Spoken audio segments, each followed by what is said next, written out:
Welcome to the BAPS Better Living podcast. Thank you for choosing to spend your time with us today.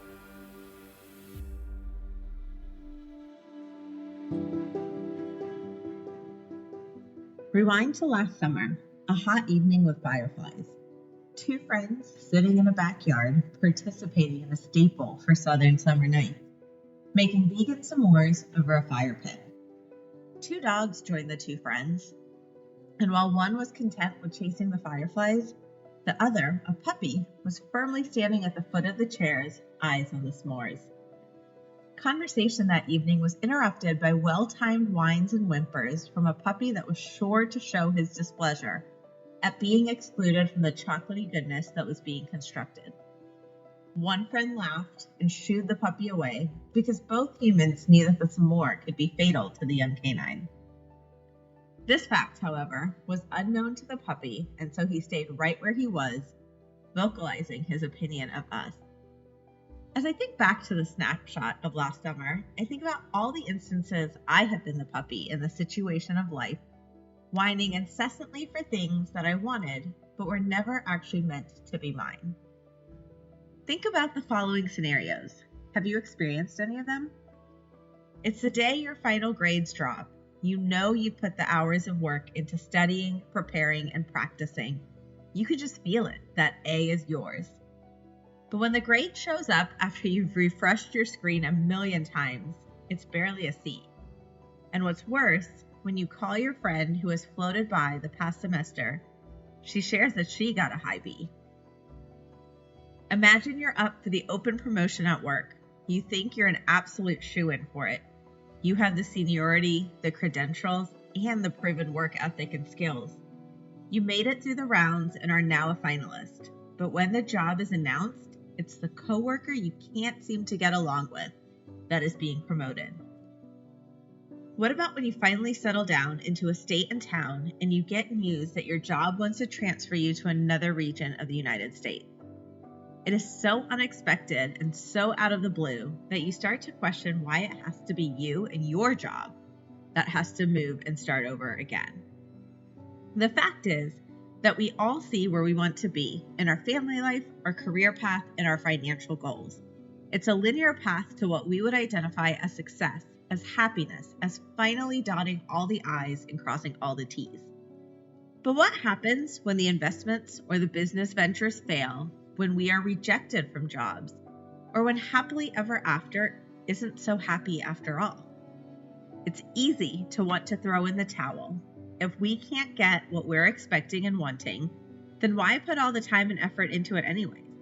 Maybe it's time to leave the major, or the company, or the city. These thoughts consume us and often make us feel like we are the victim.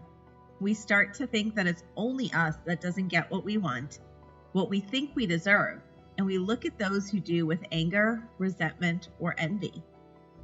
Do we ever stop to consider that maybe what we so desperately wanted was never actually meant for us at all?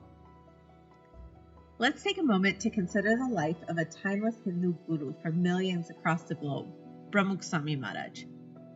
Throughout his 94 years of life, he inspired countless souls to live a better life, not for themselves, but for others. His impact was shown through the celebration of his centenary, which was visited by over 12 million people from all walks of life and from all over the globe. Despite his many roles and responsibilities, a guru, a friend, a confidant, the president of the BAPS Swaminarayan Sanstha, he never felt an instance of anxiety or stress over the events that happened. January 25th, 1974. Pramukh Swami Maharaj had just departed India for the first overseas tour to spread satsang since the passing of His Holiness Yogiji Maharaj. The air was festive as devotees on both sides of the ocean celebrated this momentous occasion.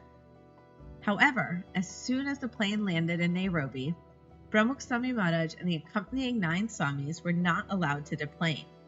In fact, the officials ordered the group back to India without ever touching their feet on the soil of Nairobi. In this moment, if it was us, anger and disappointment would surge within us. All that time, the celebration, the planning, completely wasted. However, with no words of argument, the entire party returned to India.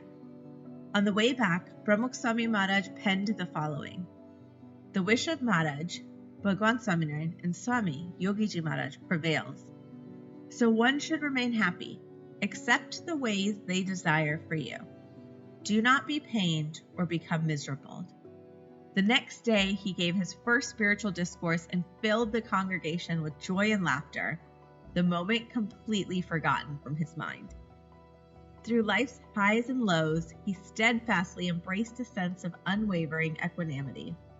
While he swam among us in life's ever-changing currents, he never once felt the pressure of a single drop. Through this mindset and immense faith, a man who had countless responsibilities never felt as though he was in control. He knew that there was a higher power at play, and therefore, he didn't have ownership of a single thing. This allowed him to experience peace, joy, and happiness each and every day. When we consider our role in the universe, we are but one of 8 billion people on one of 8 planets in one galaxy out of the estimated billions that are in existence. We have an understanding of the world as it plays out in front of us, but we seldom have the chance to understand the bigger picture. In our limited worldview, we feel as though we know what is best for us, just as my friend's puppy wanted nothing more than the s'mores we were making that night. We think we're meant to have that job promotion, or the grade, or the life that we have envisioned for ourselves and our families. But not once do we think maybe the things that we think we want are also the things that could potentially cause us misery in the future. This is where faith comes in. Sometimes, when we think of faith, we think of something that is practiced only in the houses of worship, in the scriptures, or through listening to spiritual talk. All of these actions are important and serve to give us the knowledge of faith and what exists. However, we must learn to practice those principles in all aspects of life. This is what will give us a sense of calm and serenity each and every day.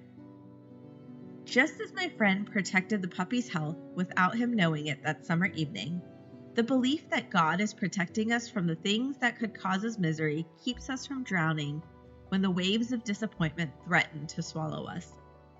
It keeps us from the place where anger, resentment, and envy grow because we see others getting what we believe we want.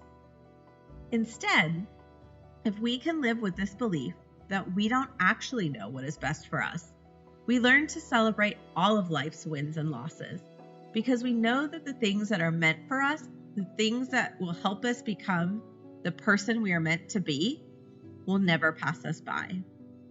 On the flip side, the experiences that we go through that disappoint us or leave us feeling failure are also meant for us, as they are designed to strengthen us into the person we are meant to be.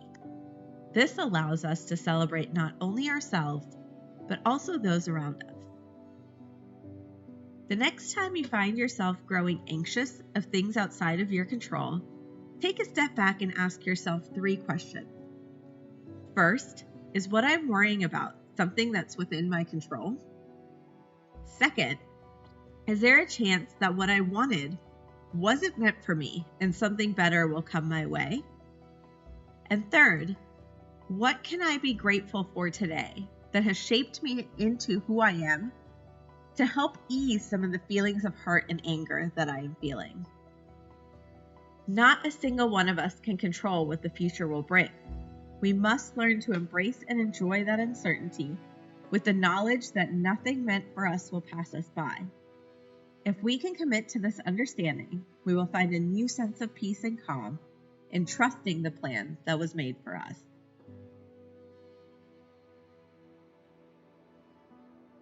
We hope you enjoyed this Better Living episode and that it added value to your life.